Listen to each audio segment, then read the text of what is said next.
अब बात करेंगे जाफर एक्सप्रेस आने के हवाले से। दहशतगर्द पूरी जाफर एक्सप्रेस को बारूद से उड़ाना चाहते थे, ताहम फोर्सेस ने इनकी मजबूम कोशिश कामयाब नहीं होने दी। सिब्बी स्काउट्स के कमांडर ब्रिगेडियर उमर अल्ताफ के मुताबिक दहशतगर्दों से 8 मकनतीसी बारूदी मवाद की डिवाइसेस बरामद की गई हैं। दहशतगर्दों का मंसूबा ये था कि अगर इनके मुतालबात पूरे नहीं होते तो वो पूरी ट्रेन के साथ ये बारूद लगाकर उसे धमाके से उड़ा देंगे। मुजीब अहमद की रिपोर्ट देखते हैं। सहाफियों को इस मकाम का दौरा करवाया गया। दहशतगर्दों ने ट्रेन को रोकने के लिए रेलवे की पटड़ी को बारूद से उड़ाया था, लेकिन ये खुशकिस्मती थी कि इतने बड़े धमाके के बावजूद ट्रेन उल्टी नहीं। अगर ऐसा होता तो उसी वक्त बहुत बड़ा नुकसान हो जाता। पटड़ी का एक बहुत बड़ा हिस्सा बारूदी धमाके की वजह से तबाह हुआ। ट्रेन के अतराफ अब भी दस्ती बम पड़े हुए हैं जो किसी वजह से फट न सके। सिब्बी स्काउट्स के कमांडर ब्रिगेडियर उमर अल्ताफ के मुताबिक दहशतगर्दों से 8 मकनातीसी बारूदी मवाद की डिवाइसेस बरामद की गईं। वो पूरी ट्रेन को उड़ाना चाहते थे, लेकिन फोर्सेस की बरवक्त कार्रवाई की वजह से कामयाब न हो सके। जो पिक्चर सामने आ रही थी वो बड़ी हॉरिफिक थी। वो जो क्लेम कर रहे थे कि they will not leave anybody, they will kill everyone, and they had that wherewithal. Why 8 magnetic IEDs, they were ready to blast this train. उन्होंने बताया कि दहशतगर्दों ने सामने चौकी पर तैनात 3 एहलकारों को शहीद किया था। जिसके बाद उन्होंने ट्रैक को धमाका खेज मवाद से उड़ाया तो हमें उसी वक्त इल्म हो गया था।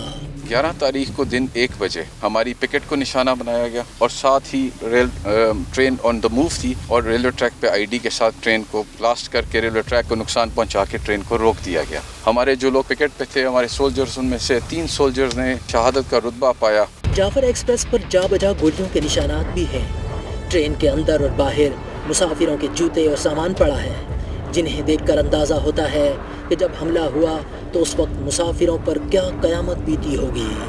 We are facing such terrorist जिनकी कोई एथिक्स नहीं है, कोई मोरालिटी नहीं है, माओ बहनों बच्चों का कोई लिहाज नहीं है। एक ब्रूटल फोर्स के साथ हमारा मुकाबला है। इंशाल्लाह उनको उन्हीं की लैंग्वेज में हम पूरी तरह जवाब देंगे। ब्रिगेडियर उमर अल्ताफ ने बताया कि तकरीबन 30 घंटों में ऑपरेशन मुकम्मल कर लिया। मंगल को दिन में शुरू होने वाला ऑपरेशन बुध की शाम तक मुकम्मल हो चुका था। रार कंपनी इन होती है 12 तारीख को मिड डे पे। वो अपनी क्विक प्लानिंग करते हैं, सिचुएशनल असेसमेंट करते हैं और ऐसी प्रिसीजन के साथ उनके स्नाइपर्स इनको टारगेट करते हैं कि they are unable to kill anyone, any of the abductee any more. जहां इस वक्त जाफर एक्सप्रेस खड़ी है, ये मकाम मच रेलवे स्टेशन से तकरीबन 78 किलोमीटर दूर ढाडर के इलाके में वाक़ है और इससे 3 किलोमीटर दूर एक छोटा सा रेलवे स्टेशन है जिसका नाम पनीर है।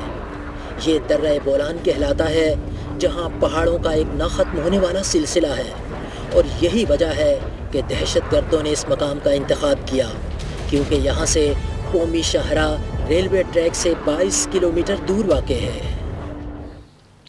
रेलवे के deputy chief engineer Rashid Imtiaz का कहना है कि मुश्काफ हमले में रेलवे ट्रैक के 382 फीट और जाफर एक्सप्रेस के इंजन समेत 5 बोगियों को नुकसान पहुंचा है। रेलवे ट्रैक की मरम्मत का काम कल से शुरू कर दिया जाएगा। पूरा जो इंजन +5 का जो लोड है वो पूरा का पूरा ड्रेल है। काम थोड़ा मुश्किल है बिकॉज ऑफ, क्योंकि ये ट्रैक के कर्व के ऊपर भी है और हाई एम्बैंकमेंट भी है और जो इफेक्टेड ट्रैक है हमारा वो है 398 फीट का, जो हमने सर्वे वगैरह सारा कर दिया है। पूरा मटेरियल जो भी रिक्वायर्ड है वो सारा हमने लोडिंग करके रिलीफ ट्रेन में चढ़ा दिया है। जैसे ही हमें स्पेस मिलेगा after security clearance we start the काम।